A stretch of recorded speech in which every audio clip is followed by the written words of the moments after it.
naman gamitin tong ano na to, mga power tools na to kaysa sa iba. Diba? Pero hindi ko naman sinasabi na hindi maganda yung iba. Pero ito kasi gamit ko ngayon kaya maganda para sa akin yan. Din so yun, nakuha na natin yung pinakatatabasin natin, ano. Kung nakikita niyo yan, may tansi. Inangat natin bagya sa yero para hindi po or maiwasan po natin na sumasabit siya sa mga buko, no. Then yun, susundan nyo lang po yun pagka kakat nyo na po. So yun. Yun, so nakat na natin mga lods, no. Yan. Yung dito naman is tinali ko lang sa bakal. Din yung sa kabilang dulo is stick screw po yung ano ko para umangat po sa groove.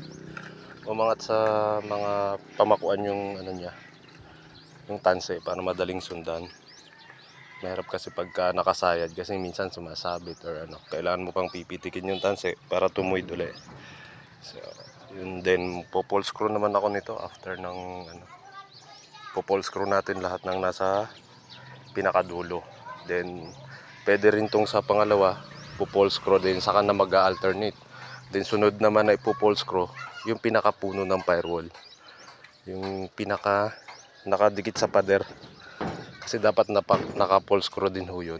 Then yung kasunod, then yung bawat gitnaan naman is pwedeng alternate na po yun. Kasi sinisigurado lang natin is yung dulo kasi yan po yung pinakaano ng hangin.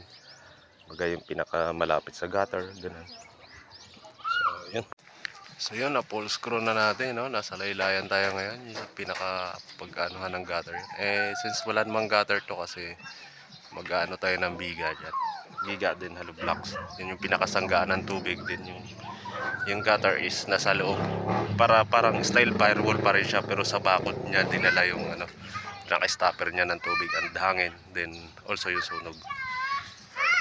So, ayan. Ganyan lang diskarte natin para makuha natin yung tamang linya. So ito na lang ikakat ko ngayon at ang doon is tapos na. So yun. Nagpapaga na. Ang init na. Yun, after naman natin sa pinakabubong ng bahay, no, dito naman tayo sa terrace gumawa. Poste tayo ng tubo nito. Detres po yan. Tubo ng tubig po yan para mas makapal yung ano niya, pagiging tubo din.